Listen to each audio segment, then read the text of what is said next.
Hello, everybody. Welcome to Medical English course. My name is Luis Hernandez. I'm your host. And today we will start a new interactive online medical English course. Today's topic is medical terminology. And at the end of the session, we will have an interview with Dr. Aliona Alexandrova Zhuk. So let's begin. Part 1. Introduction to medical terminology. Objectives. After study of this chapter, you should be able to, number 1, explain the purpose of medical terminology. 2, define the terms root, suffix, and prefix. 3, explain what combining forms are and why they are used. Number 4, name the language from which most medical word parts are derived. 5, pronounce words according to the pronunciation guide used in this text. Number 6, analyze a case study with regard to some concept of medical terminology. The first topic is word part, and the fundamental unit of each medical word is the root. This establishes the basic meaning of the word and is the part to which modifying prefixes and suffixes are added. A suffix is a short word part or series of parts added at the end of a root to modify its meaning. Later we'll see some examples. In this course, suffixes are indicated by a dash before the suffix, such as dash, itis. A prefix is a short word part added before a root to modify its meaning. In this book, prefixes are indicated by a dash after the prefixes, such as pre-shown diagrammatically. As we can see here, we have the grammar of gastroduodenostomy. Now, if you understand the prefix and the root and the suffix, you can manage and master all the words. There are thousands of words, very complex to learn it itself. So for that reason, the main purpose of this lesson is to understand how to manage the composition of those words. So in the case of duodenal anastomosis, we need to understand where is the prefix of this word, a or a, and nastom is the word and suffix osis. The same as gastroduodenostomy. So the prefix is gastro, the root is duoden, and the suffix stoi. So this is how we need to practice and learn the composition of these words to pronounce properly. Of course, there are many differences of accents that you can find around the world, but basically here you will have the main structure. Continue with the presentation. The simple word learn can be used as a root to illustrate. If we add the suffix er to form learner, we have one who learns. If we add the prefix re to form relearn, we have to learn again. Not all roots are complete words.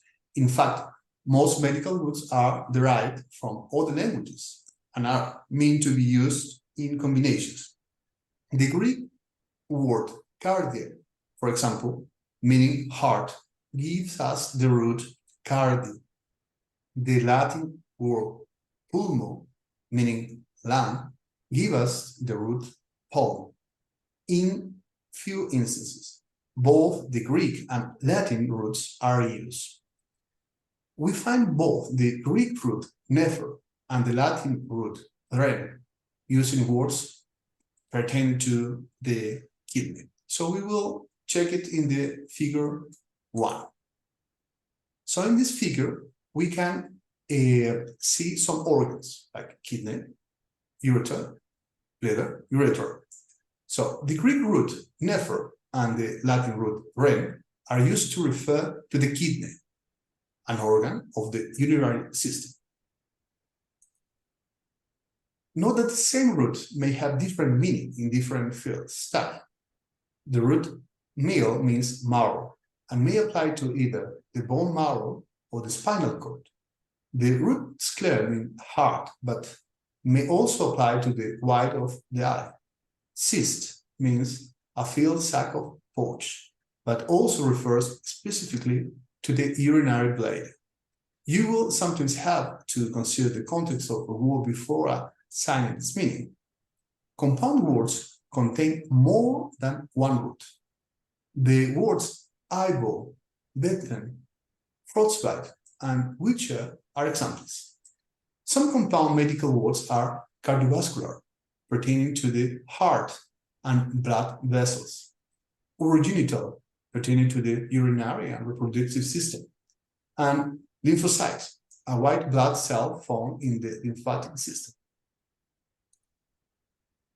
Now, we will review combining forms. This is very interesting because combining forms, we use it when a suffix beginning with a consonant is added to a root.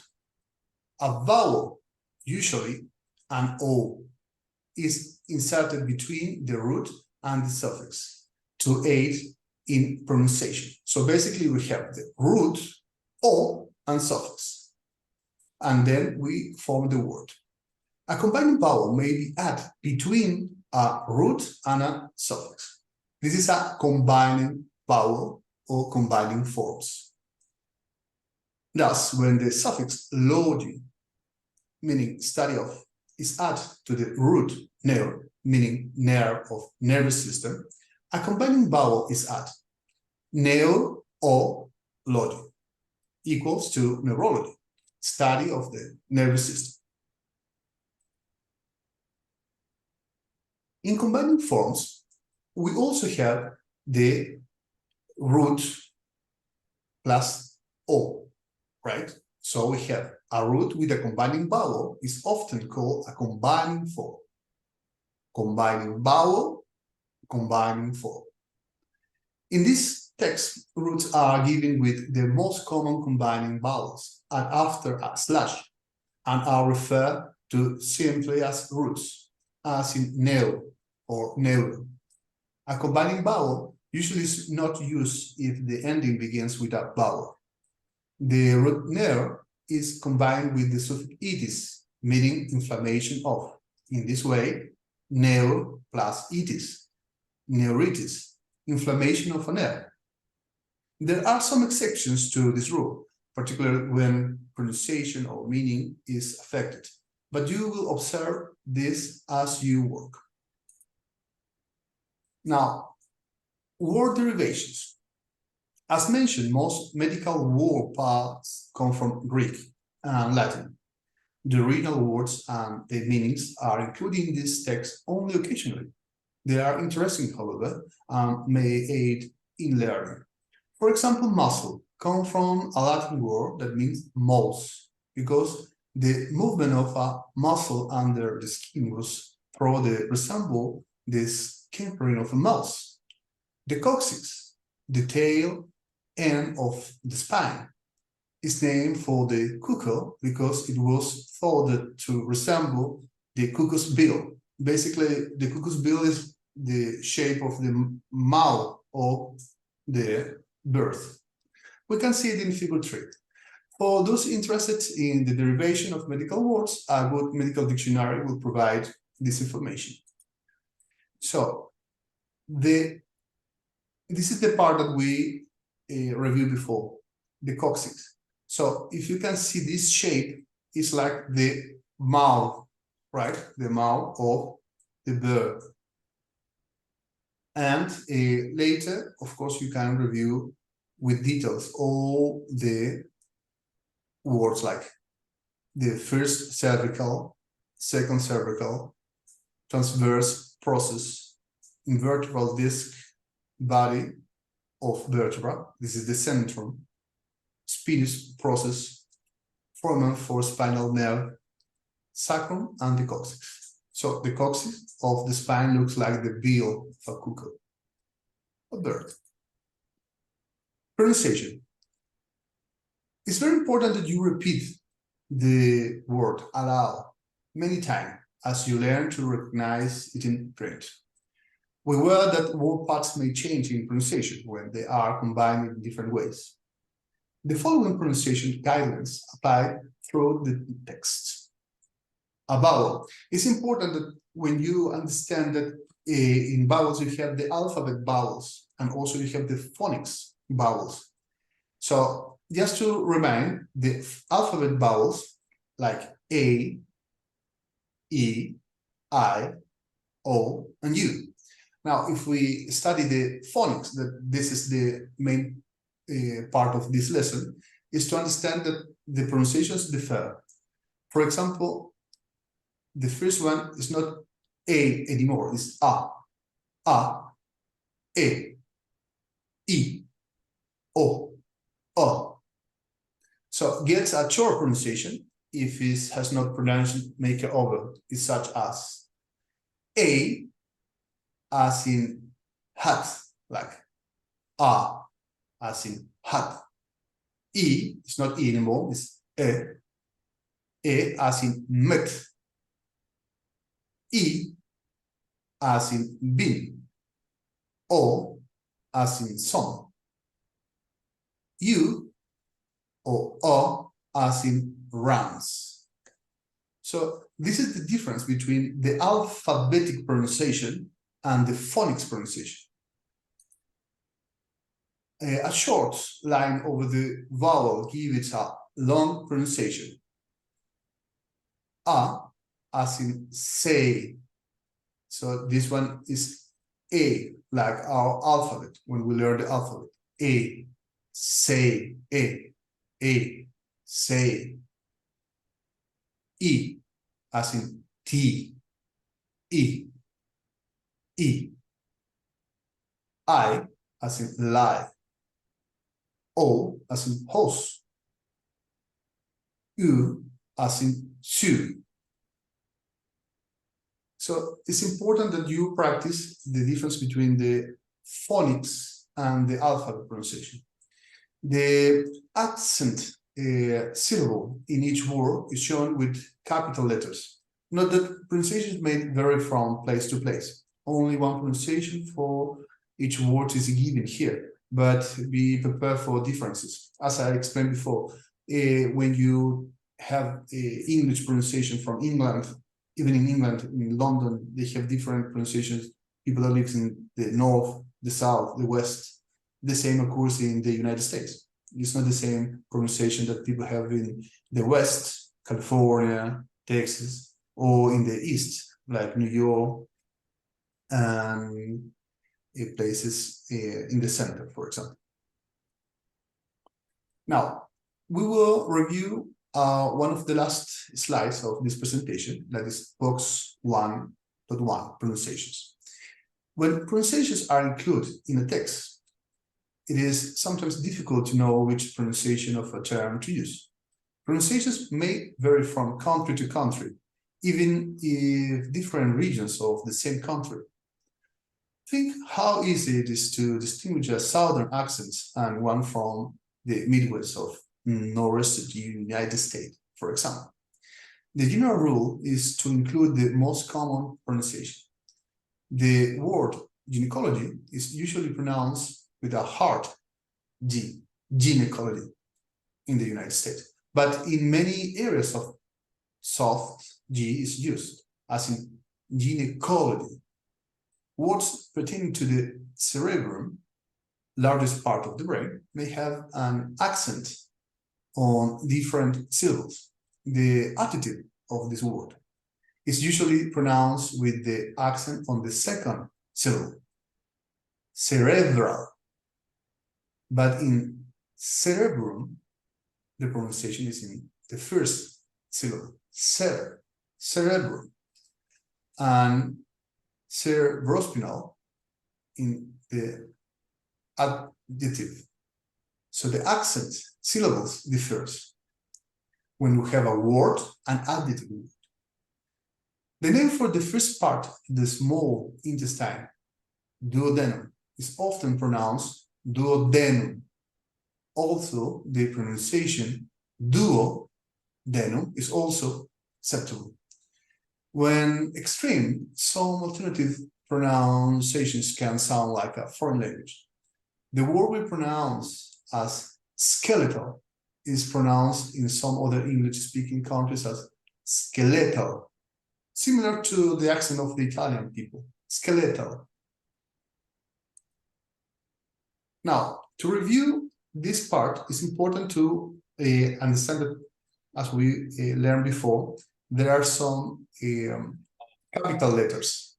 Capital letters are the big letters, and the lowercase. So we have the uppercase, for example, this one, R and A. So it's important to understand because it's how we will pronounce, like before, ra, re. This one is razor. Okay, so soft and hard C and G.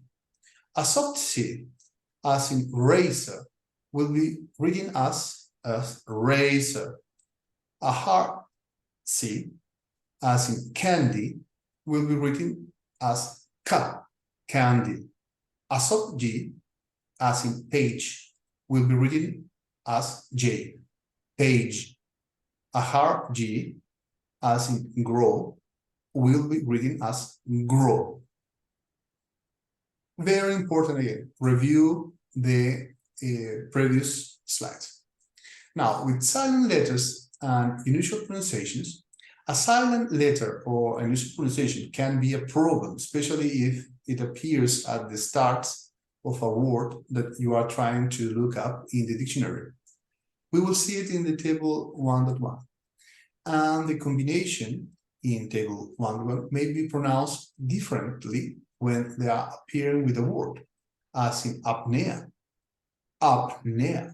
meaning cessation of breathing, nephrostasis, meaning dropping of the kidney, prognosis, meaning prediction of the outcome of disease. Let's go to the table 1. So here we have a full text to review. I recommend you to replay this part again and again, and one more time. Pronounce loudly, repeat it loudly. Let's start. Letters C and H. The pronunciation is K, like chemical, and it's pertaining to the chemistry. This dystrophy. L.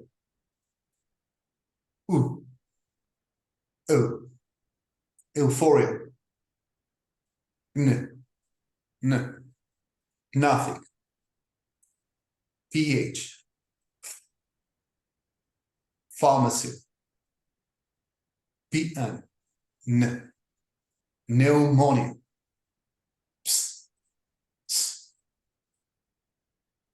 Pseudo. Ptosis. Rheumatic. Syphilis. Now, remember that we have rules, and again, I invite you to review as many times as you need, because this is the essential to pronounce properly all the words. You don't need to know all the words in Latin. You just need to use these rules, and later will be very easy practicing day by day. According to symbols are commonly used in case histories as a form of shorthand. Some examples are L, if you remember, is the acronym of Latin, and R, right, for the left and right. Abbreviations. Like symbols, abbreviations can save time, but they can also cause confusion if they are not universally understood. Usage varies in different institutions, as the same abbreviation may have different meanings in different fields. This is very important because when you talk about abbreviations in terms of medical, you can see similar abbreviations, but in other specialties, other spheres like mechanical, like law. So it's important to understand that many of the abbreviations can be repeated, but in different fields. So an acronym is an abbreviation form from the first letter of each word in a phrase. Some everyday acronym that we use is ASAP, as soon as possible, and ATM, automated teller machine. In computers, RAM stands for random access memory. Acronyms have become popular of saving time and space in naming objects, organizations, and procedures. Only the most commonly used abbreviations are given. These are listed at the end of each chapter, but a complete alphabetical list appears in Appendix 2. This is at the end of the activity. An abbreviation dictionary also is helpful. I recommend you to use Oxford. Words ending in X. When a word ending in X has a suffix at, the X is changed to a G or a C. For example, pharynx, throat, becomes pharyngeal, to mean pertaining to the throat. Coccyx, terminal portion of the vertebral column, becomes coccygeal, to mean pertaining to the coccyx. Thorax, chest, becomes thoracotomy, to mean an incision into the chest.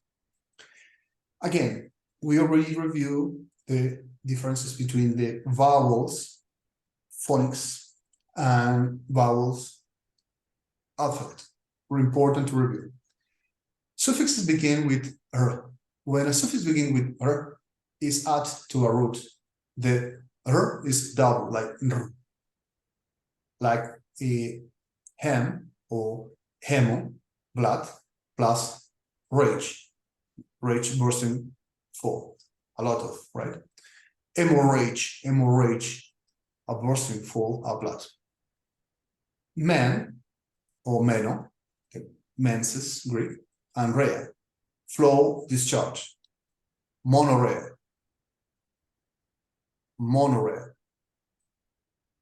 Now, this is the last slide of this presentation, key terms. Again, we already have the acronym. So an acronym, acronym, is an abbreviation form from the first letter of each word in a phrase. And it's a combining form, a word root in combination with a vowel used to link the root with a suffix. Combining forms are shown with the slash between the root and the vowel, as in neu or neuro. Prefixes. A word part added before a root to modify its meaning. Root, the fundamental unit of a word. Suffix, a word part added to the end of a root to modify its meaning. Well, I'm very happy to start this new blog and introducing you to Dr. Aliona Alexandrovna Zhuk, and she will do the presentation of the next slide.